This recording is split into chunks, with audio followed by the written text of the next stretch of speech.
Ya, assalamualaikum warahmatullahi wabarakatuh. Nah, kembali lagi kita ke kasus Subang ya. Jadi dengan istilahnya penyerahan diri Danu minggu lalu dan juga dijadikannya tersangka, kita kembali lagi ke awal-awal peristiwa ya 17-18 Agustus. Jadi pada 18 Agustus itu pagi-pagi telah ditemukan dua jenazah ya, yaitu Ibu Tuti dan Amel ya. Tampak kalau di beberapa video itu ada Kapolres ya, Ibu Sumarni, Kapolres Subang yang turun langsung ke lapangan. Dan di situ kita lihat ada pembicaraan langsung ya dengan Pak Yosep yang sekarang juga sudah dijadikan tersangka ya. Dengan dalil-dalil tertentu Pak Yosep berhasil memperdaya Ibu Kapolres ya. Sebenarnya ini kasus-kasus ini ya, boleh dikatakan secara teori ini pada saat itu kasus yang gampang sekali, karena kita lihat dari profil korbannya ada ilmu yang dinamakan viktimologi, jadi ilmu mempelajari tentang korbannya gitu ya. Dibuatlah profil korbannya itu ya. Kalau kita lihat ibunya, Ibu Tuti itu kan orangnya hanya sederhana aja, dan mungkin masa-masa kecilnya atau juga sampai tua sebelum meninggal pergaulannya di sekitar situ-situ aja antara saudara-saudara ibunya dan juga anak-anaknya ya, dan mengurus yayasan sekolah itu pun mungkin juga jarang ke yayasan sekolah ya. Jadi dari profil ibunya aja bisa ditelusuri ya, bisa apa ya, paling tidak diketahui lebih awal siapa-siapa orang yang menjadi tersangka, potensial tersangka saat itu ya. Satu, pertama itu. Kedua, hari-hari berikutnya kan setelah olah TKP kan ada yang di BAP ya, ya seperti Danu dan juga Pak Yosep itu di BAP di Polres. Nah, jadi menjadi pertanyaan ini ya, Danu itu kan tampangnya lugu, sederhana gitu ya. Itu pada saat di BAP pasti dia udah gugup gitu loh. Itu bisa dibaca oleh polisi, dan polisi-polisi yang di lapangan itu, penyidik-penyidik kan itu canggih-canggih semua ya. Walaupun pendidikannya bukan akpol atau juga sarjana hukum, tapi yang di lapangan itu punya insting tajam sekali. Jadi biasanya itu kalau dalam kasus yang melibatkan banyak orang tersangkanya ya atau pelakunya, itu polisi dengan mudahnya memisah-misahkan itu pelakunya dengan memancing-mancing pertanyaan-pertanyaan dan juga mengeluarkan pistol sedikit gitu ya, menongolkan pistol di pinggangnya. Itu yang namanya Danu udah pasti ngaku gitu loh. Jadi Danu itu kan pertama dia masih anak ABG lah gitu ya, dan kedua dari mukanya tuh dia lugu, jadi dengan mudahnya digertak sedikit dia pasti ngaku gitu ya. Dia akan menceritakan yang sebenarnya. Jadi kalau yang sekarang ini udah menceritakan sebenarnya setelah 2 tahun lebih, nah itu ada apa ya, kenapa kasus yang sederhana ini menjadi lama gitu, ada apa di balik itu ya kan. Nah ini yang perlu digali nih gitu loh. Jadi sudah ada lie detector, udah di BAP diperiksa berapa kali, bahkan pernah 3 hari nggak pulang untuk Danu aja khususnya. Jadi belum ada indikasi atau mendapatkan suatu pengakuan ya dari Danu. Nah ini agak aneh, apalagi setelah hari ini atau kemarin ya ditangkap pula Pak Yosep sebagai pelaku. Jadi banyak kejanggalan di sini, mengapa lama sekali gitu ya, ada apa di balik itu gitu loh. Itu perlu ada, mungkin ada kasus pidana juga di balik itu, obstruction of justice atau apa gitu ya. Itu bisa terjadi gitu loh. Kita tunggu aja nih, karena saat ini kan Danu dan Yosep tuh masih tersangka ya, belum atau diungkap oleh polisi perannya masing-masing apa gitu, dan siapa lagi yang ada di situ, karena 3 tersangka lainnya kan sudah disuruh pulang. Nah, yang menyetir mobil Alphard itu siapa, bos? Gitu. Kalau Danu kan nggak bisa nyetir mobil, Pak Yosep juga nggak bisa nyetir mobil. Nah, tinggal yang menyetir mobil Alphard ini siapa? Karena Ibu Mimin dan putranya udah disuruh pulang. Ya. Nah, ini harus dikembangkan lagi nih. Ini terkait 2 DNA asing nih. Ya, siapa lagi 2 ini yang ada? Ya, mungkin sedang diburu oleh polisi nih. Ya, jadi lamanya penyidikan ini perlu dipertanyakan juga gitu.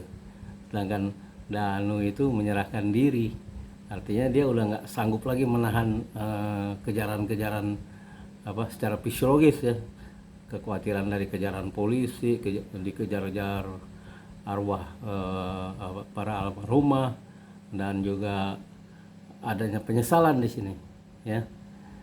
Jadi dengan kasus yang sederhana ini dan di kota kecil itu, dan viktimologi ya, korbannya juga korban yang sederhana gitu ya. Jadi hampir boleh dikatakan ini ada mengapa sulit dibongkar, dan mengapa pada awal-awal Danu tidak menyebutkan apa yang terjadi gitu, nggak mengaku ya. Nah, itu kan terjadi istilahnya ya, kejanggalan di situ ya. Jadi waktu pemeriksaan awal itu nggak mungkin Danu nggak ngaku. Kalau di pressure sedikit lagi pasti ngaku, atau dia udah ngaku gitu ya. Itu yang tanda tanya besar gitu loh.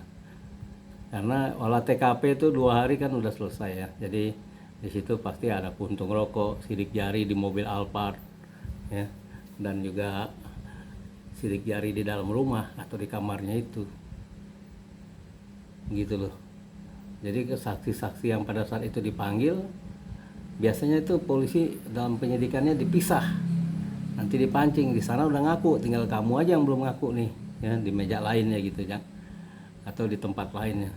Yang lain udah ngaku nih, tinggal dicari buktinya aja nih, kamu gimana, mau ngaku apa enggak, apa mau dihukum mati ya, tinggal ditakut-takutin seperti itu, dia pasti ngaku gitu loh. Nah, kalau kita lihat kan lama, lalu diperiksa terus, lagi kalau di podcast pembicaraannya, ucapannya lain, sebelah sini lain pada awal-awal ya, sebelah sana lain, di podcast tempat lain lagi gitu ya.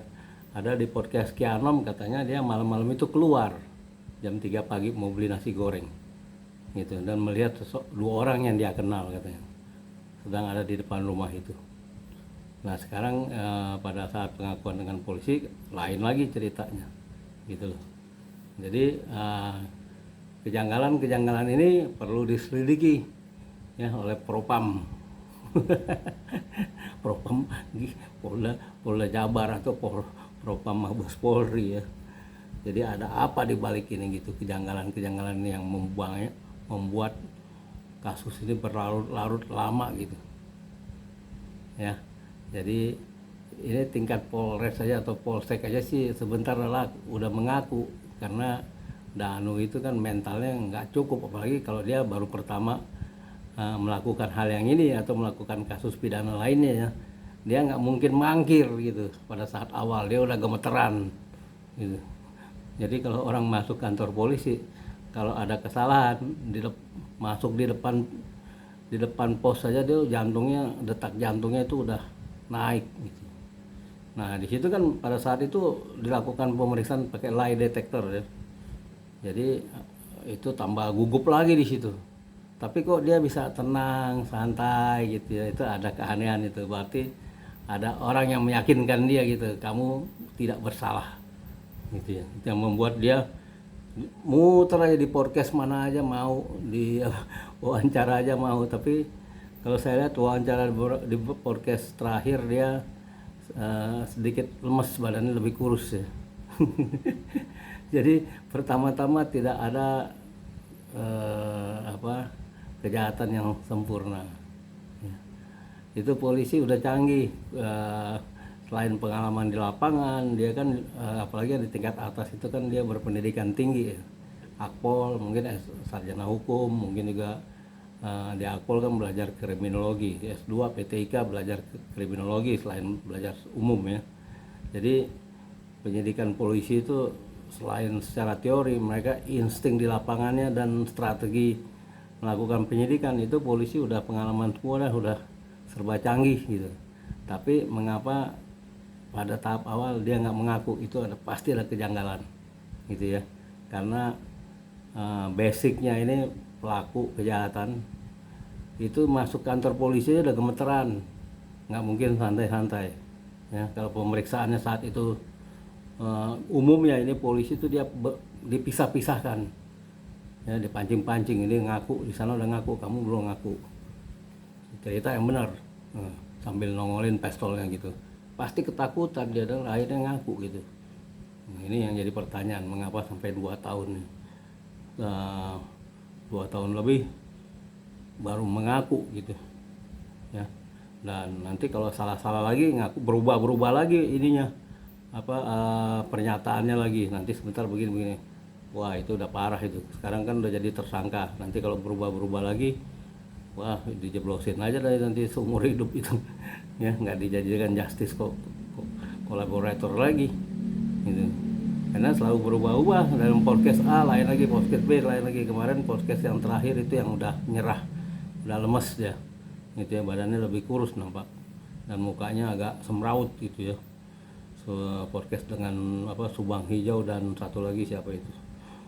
Jadi di sini kalau yang youtuber dari kota Subang, mereka fokus di internal sana aja yang ada di kota Subang gitu ya, karena mereka yakin pembunuhan itu pasti dilakukan oleh orang dekat dan dendam, pasti ada dendam di sini. Kalau lihat dari korbannya ya, yang hancur gitu mukanya dan terutama otaknya ya, rahang otaknya gitu atau tulang otaknya juga hancur kata dokter forensik. Jadi di situ ada dendam banget, pokoknya itu malam orang dua itu harus mati gitu. Nah itu yang membuat lebih mudah menyelidikinya gitu. Itu yang difokuskan oleh para youtuber setempat ya di kota Subang. Kalau saya lihat lagi lebih skopnya lebih luas lagi dan tidak menyebut nama. Itu boleh dilihat di video-video saya sebelumnya, nggak pernah menyebut nama. Itu saya menghindari aspek hukumnya ya, pelanggaran hukum. Tapi sebenarnya saya sudah tahu kira-kira begitu, karena secara teori itu pernah saya posting juga di beberapa YouTube kawan-kawan dari Subang, atau di video saya yang pertama saya sebutkan secara teori bahwa pelaku pembunuhan itu pasti orang dikenal dan orang dekat, dan karena dendam. Itu hampir 80% kasusnya seperti itu gitu loh. Nah yang lain-lainnya tinggal dibobot aja, itu mana yang lebih ini ya, lebih besar bobotnya. Nah disitulah lebih penyelidikan lebih diintensifkan gitu. Nah dalam hal ini kita juga berterima kasih juga kepada Polda Jabar, tim resersonya, dan juga Polda tim Kapoldanya juga yang sudah banyak menghabiskan waktu dan bekerja keras. Begitu juga Polres Bu Sumarni itu juga luar biasa ya, wanita, ibu-ibu yang mendedikasikan hidupnya untuk kepolisian ya. Bayangkan aja nih, saya kasih tahu, kita tidur jam 1 jam 2 polisi masih melek. Itu pengorbanan polisi di situ ya. Nah ini kalau dengan Polantas di stop langsung berhenti aja, kalau ada salah-salah minta maaf aja, pasti dibebasin, nggak ditilang. Saya dulu begitu gitu. Kalau ada keluar malam jam 11 kalau di Jakarta itu banyak razia, apalagi kalau udah jam 12 ada razia dari Polsek, ada yang salah deh.